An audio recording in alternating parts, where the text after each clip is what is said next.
पुरुष का प्रवेश निषेध है, अतः मुझे सखी रूप धारण करना होगा।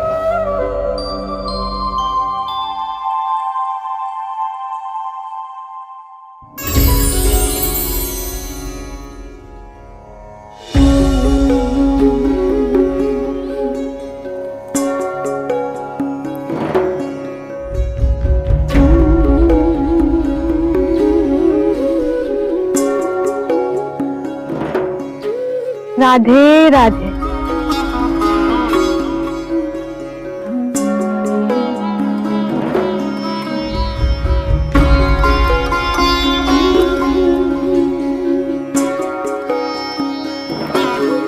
वृंदावनेश्वरी, वहां देखिए, हमारी प्यारी सखी मुग्धा आई है।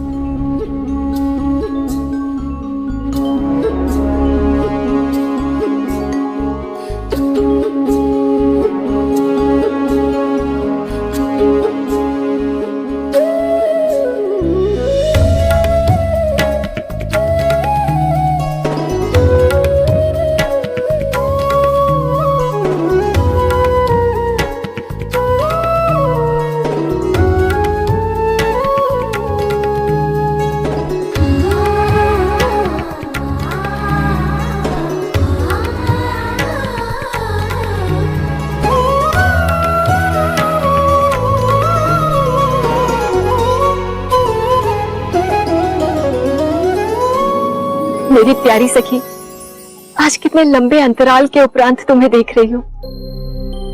कैसी हो स्वामिनी? मैं तो तुम्हें देखकर बहुत प्रसन्न हो गई, किंतु तुम उदास लग रही हो। हमें कहो, क्या बात है? मैं मृत्यु लोक से आई हूँ और वहां मनुष्यों की स्थिति देखकर व्यथित हूँ।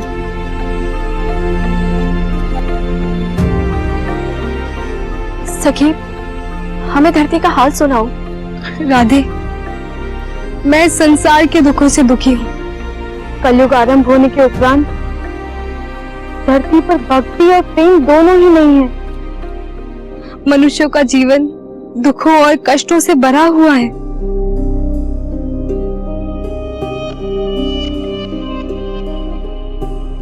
उन्हें प्रेम का मार्ग दिखाने वाला कोई नहीं। मेरी प्रिय सखी, धरती का ये हाल जानकर मेरा हृदय करुणा से भर गया। हे दयामयी, क्या इसका कोई उपाय है?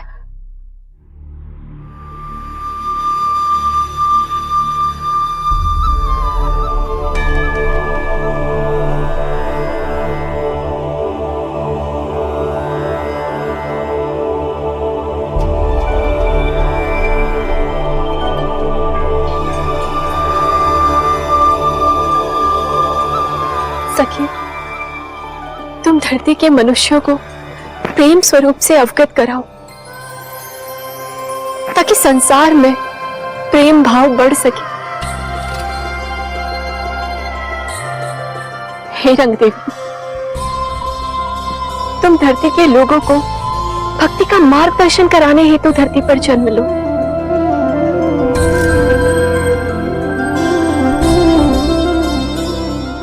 वृंदावनेश्वरी उससे दूर जाने के लिए कह रही है। मैं आपके बिना और निकुंज के बिना कैसे रह पाऊंगी?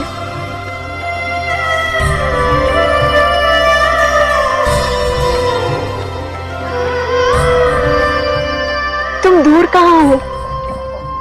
मैं सदा तुम्हारे हृदय में हूं और तुम मेरे हृदय में। हम भिन्न कहाँ हैं? एक हैं। जैसे ही तुम्हारा कार्य संपन्न होगा, मैं तुम्हें पुनः अपने पास निकुंज बुला लूंगी। तनिक मुक्ता सखी की वेदना के विषय में भी सोचो।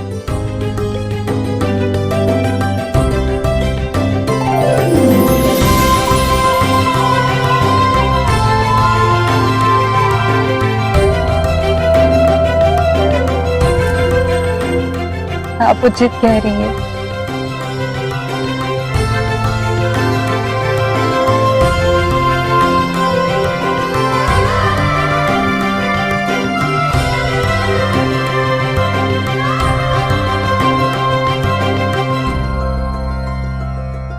रंग देवी, तुम धरती पर अकेली नहीं जाओगी, वरन तुम्हारे साथ तुम्हारे ही सप्तरूप जाएंगे। तुम्हारे ये 7 रूप यहां दिव्य लोक में, और इन सभी रूपों से मिलकर वहां माया लोक अर्थात पृथ्वी पर तुम्हारे 8वें रूप का अवतार होगा, जो वहां निम्बार का आचार्य के नाम से जाना जाएगा।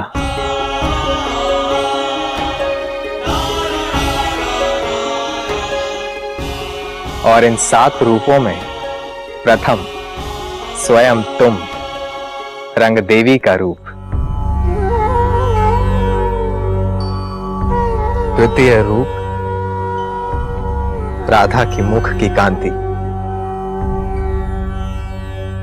तृतीय रूप स्तोक सखा, चतुर्थ स्वरूप धूसर गैया, पंचम स्वरूप स्वयं मेरी लकुटी, षष्टम स्वरूप सुदर्शन चक्र, और सप्तम मेरे चतुर्भुज में से एक अनिरुद्ध का स्वरूप। ये सभी रूप मिलकर तुम्हारे 8वें स्वरूप की संरचना करेंगे। मनमोहन, जैसी आपकी आज्ञा।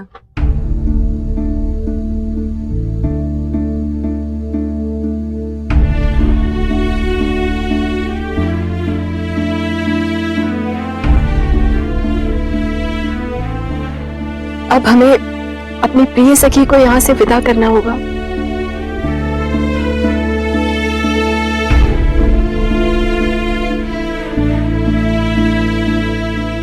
किंतु मेरे मन में पुनः वही प्रश्न आ रहा है कि मैं आप सबका विरह कैसे सह पाऊंगी।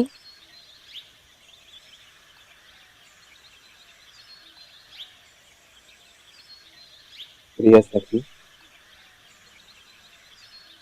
जब भी तुम्हें अत्यधिक विरह सताएगा, मैं और राधे स्वयं तुमसे मिलने हेतु धरती पर आ जाएंगे।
देव, आपने नियमानंद के स्वरूपों का रहस्य बताकर मुझे धन्य कर दिया। इन्हीं 7 स्वरूपों में से 2 मुख्य हैं, एक रणदेवी और एक सुदर्शन चक्र। इनमें रणदेवी माधुरी स्वरूप है और सुदर्शन चक्र ऐश्वर्य स्वरूप। इन्हीं 7 स्वरूपों से मिलकर बना 8वां स्वरूप नियमानंद की बाल लीलाओं को तो आप भली भांति जानते हैं ऋषिवर। सत्य कहा आपने देवर्षि। ऋषिवर, अब मैं प्रस्थान करता हूं। नारायण नारायण।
हे वृंदावनेश्वरी, वृंदावन में जो मुझे आपकी सेवा करने का सुख प्राप्त था, वह सुख यहाँ इस आश्रम में नहीं है। हे ठाकुर जी, मुझे पुनः आपकी सेवा करने का अवसर कब प्राप्त होगा? ये तो आपका अचल रूप है, मैं आपके सचल स्वरूप का श्रृंगार कब करूंगी?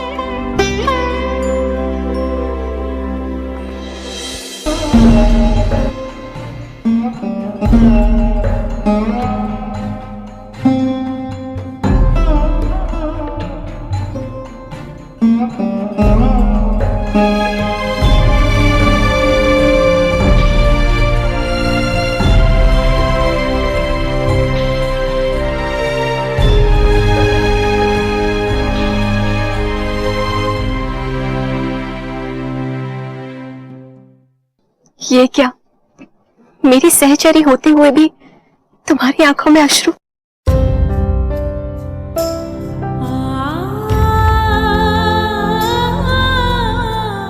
सखी, विरह का दुख मुझे भी है। तुम अपने सुख का विचार किए बिना मेरे कहने पर मृत्यु लोक में आ गई। तुम एक उद्देश्य के लिए आई हो। कार्य समाप्त होते ही मैं पुनः तुम्हें अपने पास निकुंज बुला लूंगी। तुम लोगों में मेरी भक्ति का मार्ग प्रशस्त करो। मैं तुम्हारे तप, त्याग और प्रेम से बहुत प्रसन्न हूं। तुम धीर धरो।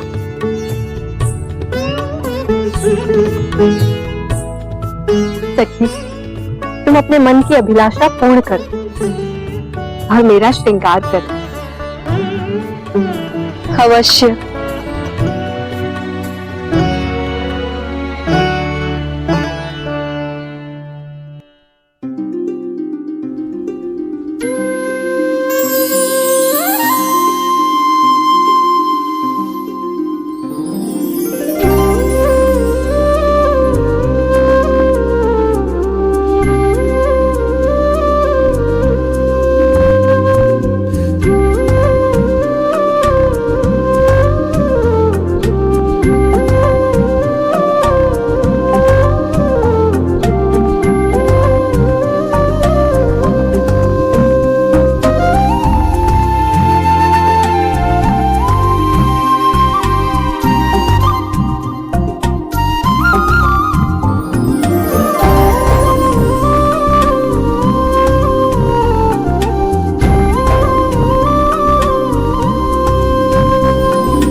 राधा माधव की जय, राधा माधव की जय।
सखी, मैं सदैव तुम्हारे साथ हूं, तुम चिंता मत करो। जिस कार्य के लिए धरती पर आई हो उसे शीघ्र पूर्ण करके तुम्हें मेरे पास वापस आना है।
इतना सुंदर भव्य श्रृंगार तुमने किया है।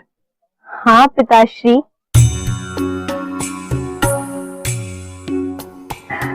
आर्यवर, आज भगवान राधा माधव की छवि कितनी अलौकिक लग रही है ना।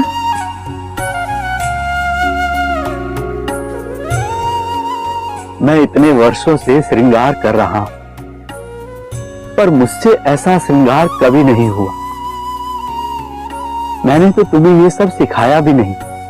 पुत्र, तुमने मेरे मन को प्रफुल्लित कर दिया। तुमने ठाकुर जी की सेवा करना सीख लिया। आज के उपरांत तुम ही इनका श्रृंगार करना। बोलो राधा माधव की जय।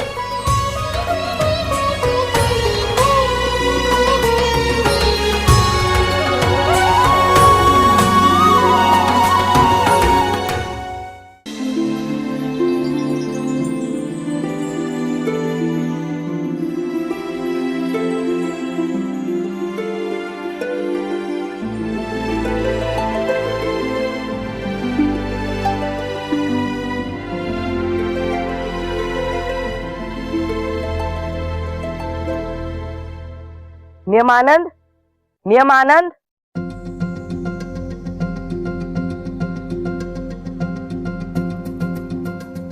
तुम पुनः ध्यान में मग्न हो गए।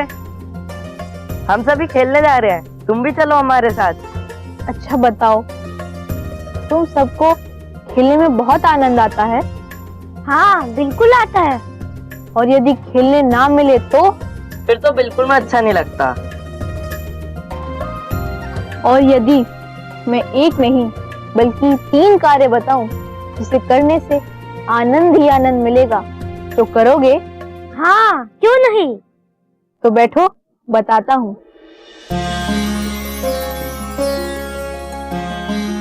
बोलो राधा माधव की जय। अब ध्यान से सुनो। नियमित रूप से राधा माधव के नाम का जाप करना, देखना कितना आनंद मिलेगा।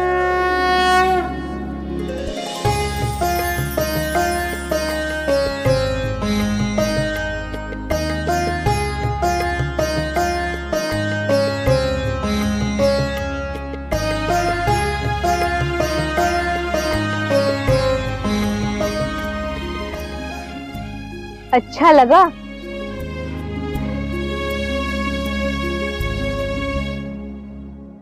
बहुत अच्छा लगा। और शेष 2 कार्य? माता पिता की सेवा करना और दीन दुखियों की आवश्यकताओं का ध्यान रखना। आओ चलो बताता हूँ।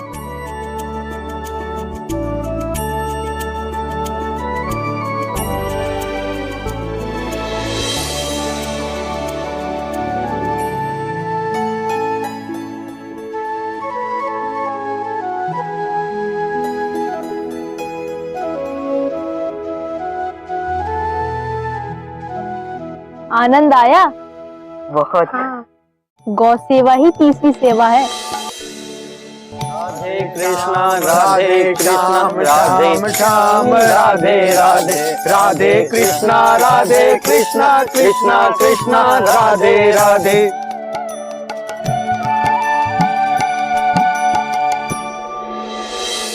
वो देखो, लगता है कोई आश्रम है।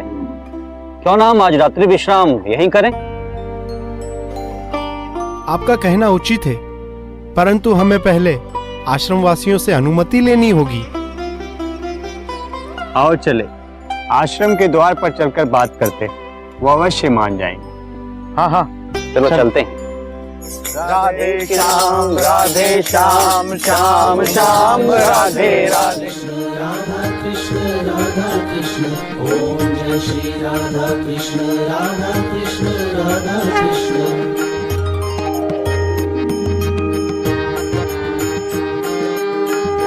राधे राधे राधे राधे। जय श्री कृष्ण। आप लोग कौन हैं और यहाँ किस लिए पधारे हैं? ऋषिवर, हम सब ब्रजवासी हैं। ब्रजधाम मथुरा नगरी से आए हैं। हम सब दक्षिण में रामेश्वरम जा रहे हैं। आपके आश्रम में ठहरने की अनुमति चाहते हैं। आप सबका अरुणाश्रम में स्वागत है। मैं अरुण ऋषि और ये मेरी भार्या जयंती है, और ये मेरा पुत्र नियमानंद है। हम आप सबका हार्दिक अभिनंदन करते हैं। अतिथि देव तुल्य होते हैं।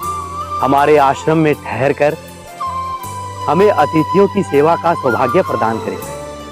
ये तो आपकी महानता है ऋषिवर। आइए।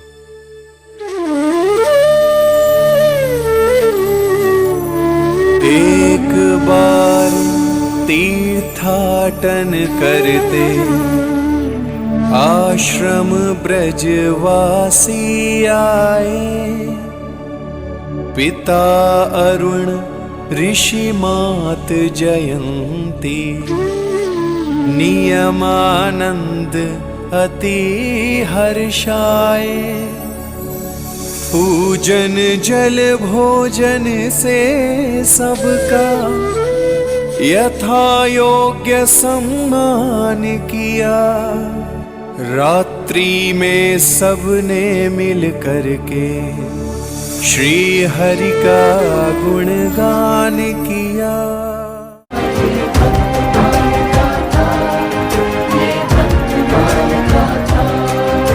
परम कृपालवे श्री सद्गुरु भगवते नमो नमः। जय श्री राधे, जय श्री कृष्ण। आज मैं प्रभु कृपा से समस्त सनातनियों को, अपने दर्शकों को बहुत बड़ा रहस्य खोलना चाह रहा हूं। आत्मा चाहे वो मनुष्य की है, चाहे चींटी की है, चाहे वो हाथी की है, चाहे वो भूत प्रेतों की है, चाहे वो देवी देवताओं की है, चाहे वो ब्रह्मलोक के जीवों की है, चाहे सिद्धों की है, आत्मा सबकी एक ही समान होती है। अणु ही जीवम प्रति देह भिन्नम। अलग अलग देह में अलग अलग आत्मा। आत्मा में कभी कोई परिवर्तन नहीं होता, ना ये जन्मती है ना मरती है, और ना ही इसमें कोई परिवर्तन होता है। बस कर्मों के अनुसार आत्मा देह को धारण करती है और अपने कर्मों का फल प्राप्त करती है। तो कर्म हम कितना भी ऊंचे करें तो उससे हमको कर्मों के अनुसार श्रेष्ठ शरीर मिल जाएगा, लेकिन होगा भौतिक ही। चाहे वो स्वर्ग में मिले, चाहे नरक में मिले, और चाहे वो ब्रह्मलोक के वासियों का शरीर मिले, होगा सब भौतिक ही। और आप ब्रह्म भुवना लोका पुनरावर्तिनो अर्जुन, यहाँ से ब्रह्मलोक तक कोई भी शरीर मिल जाए, बार बार जन्मना मरना होता रहेगा।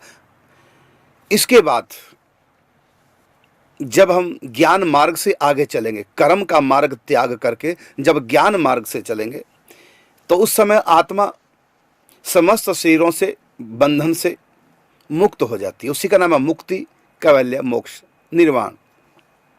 उस समय उसको कोई शरीर नहीं मिलता। सर्वत्र व्याप्त परमात्मा में आत्मा एकत्व प्राप्त कर जाती है। लेकिन फिर भी आत्मा आत्मा ही रहेगी, परमात्मा नहीं बन पाएगी वैष्णव सिद्धांत के अनुसार। फिर उसको भगवान का रूप क्यों कहा गया? इसका अर्थ है जैसे एक तार, तांबे की तार बिजली की तार को छू जाए तो तांबे की तार बिजली कहलाएगी, करंट बन जाएगा, लेकिन रहेगी फिर भी वो तार ही। भले करंट बन गई लेकिन रहेगी तार ही। इसी प्रकार आत्मा परमात्मा से मिलकर भले वो परमात्मा का रूप हो जाती है, लेकिन रहती फिर भी वो आत्मा ही। जैसे सिंपल तार बिजली का स्पर्श करते ही वो बिजली की हो जाती है, लेकिन रहती तार ही। लेकिन हम उसको तार नहीं कहेंगे, उस समय करंट ही कहेंगे, क्योंकि यदि हम साधारण तार समझ के छुएंगे तो मर जाएंगे, करंट लगेगा, क्योंकि उसमें करंट की शक्ति आ गई। इसी प्रकार आत्मा परमात्मा से एकत्व प्राप्त करके उनके कुछ गुणों को धारण कर लेती है। समस्त नहीं, कुछ गुणों को धारण कर लेती है, लेकिन रहेगी तब भी आत्मा। यही है सनातन वैष्णव सिद्धांत। अब इसके बाद चलते हैं। तो जब आत्मा कर्म के अनुसार शरीर धारण करती है तो शरीर एक दिन छूटेगा, कर्म का भोग समाप्त होने के बाद। इसके बाद आत्मा को जब कोई शरीर न मिले ज्ञान मार्ग से, फिर आत्मा मुक्त हो जाती है जन्म मरण के बंधन से, क्योंकि शरीरों का बंधन समाप्त हो गया। इसके बाद एक स्थिति और आती है, वह है भगवत प्रेम प्राप्ति जो करते हैं। वहां भगवान साकार होते हैं और आत्मा को भी एक देह प्राप्त होता है। वो देह ना तो माइक होता है पंच तत्वों का, ना ही वो दिव्य होता है स्वर्ग के शरीरों जैसा, ना ही वो ब्रह्मलोक के शरीरों जैसा आकाश तत्व का होता है। वो होता है भावमय देह। वो देह भाव के अनुसार सखा का भी हो सकता है, सखी का हो सकता है, और माता पिता का हो सकता है, नंद यशोदा के समान। तो भगवान का जो साकार धाम है, राम कृष्ण आदि का, तो वहां आत्मा जब जाती है तो एक देह धारण करती है, लेकिन वो देह माइक न हो करके, दिव्य न हो करके चिन्मय तत्व से होता है। जिस तत्व की आत्मा उसी तत्व का देह होता है। चिदानंदमय देह तुम्हारी, विगत विकार जान अधिकारी। चाहे गोलोक धाम है, चाहे वृंदावन धाम है।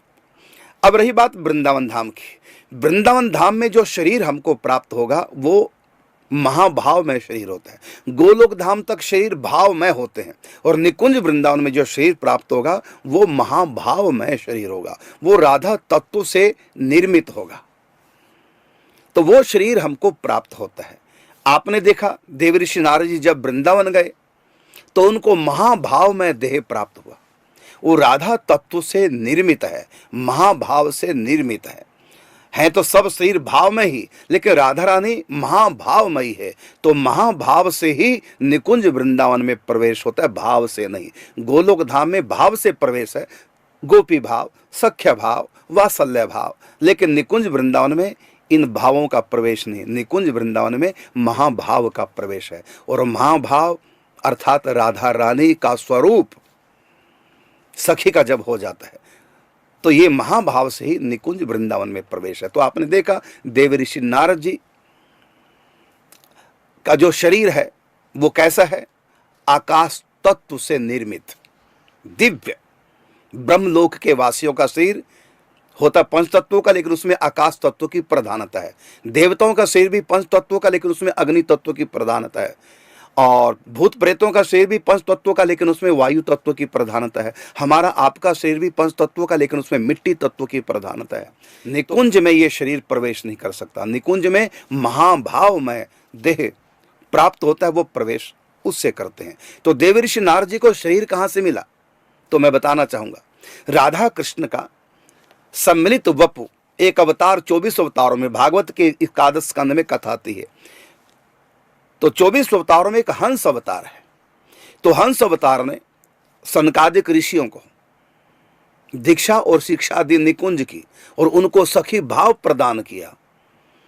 तो चारों ऋषि सनकादिक, ये 4 सखियां हैं, हरणी, हारणी, हिरणा और हरिता। तो 4 सखी भाव इनको प्राप्त हुआ है। तो इन्होंने ही सनकादिक ऋषियों ने देव ऋषि नारद जी को वही शिक्षा दीक्षा और सखी भाव प्रदान किया जो हंस भगवान से सनकादिक ऋषियों को मिला था। उसी प्रकार देव ऋषि नारद जी को, तो देव ऋषि नारद जी को मुग्धा सखी का भाव देह प्राप्त हुआ सनकादिक ऋषियों से। तो उनके पास अंदर वो मुग्धा सखी का भाव देह देव ऋषि नारद जी का, लेकिन जब ब्रह्मांड के अंदर देव ऋषि नारद जी रहते हैं तो पुरुष के रूप में, ऋषि के रूप में रहते हैं, और वो जो मुग्धा सखी का भाव देह वो उनके भीतर रहता है, उसको गुप्त रखते हैं।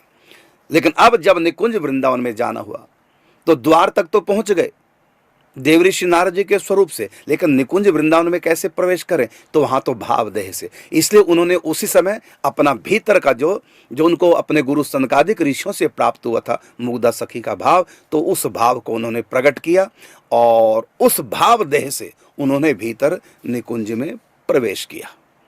ये आपने आज के एपिसोड में प्रथम में कथा सुनी है। एक ये आपको रहस्य बताना था, इसलिए कहा है ना, याते पर कछु सुख नहीं, रसिकन कहो विचार, सर्वोपरि सखी भाव सो होए पान सुख सार। तो निकुंज का जो रस है ये सखी भाव से ही प्राप्त होता है। भगवान शिव भी जब इस रस को प्राप्त करते हैं, तो यद्यपि भगवान शिव श्री कृष्ण साक्षात कोई अंतर नहीं, लेकिन एक आदर्श प्रस्तुत कर रहे हैं, एक समझा रहे हैं लीला को। तो भगवान शिव भी जब इस निकुंज में प्रवेश करते हैं तो निकुंज वृंदावन में उनको भी सखी भाव सहचरी का भाव धारण करना पड़ता है। बात बड़ी प्रसिद्ध है, भजन एक दिन वो भोले भंडारी बनकर सुंदर नारी वृंदावन आ गए। तो सखी भाव से प्रवेश, अर्जुन का अर्जुनी भाव से प्रवेश है, और हनुमान जी का चारों शिला सखी भाव से प्रवेश है। इसमें सखी भाव से प्रवेश होता है, किसी और भाव से नहीं। तो कहा ना, प्रात काल ही उठ के धार सखी को भाव, जाए मिले निज रूप सो या को यही उपाव।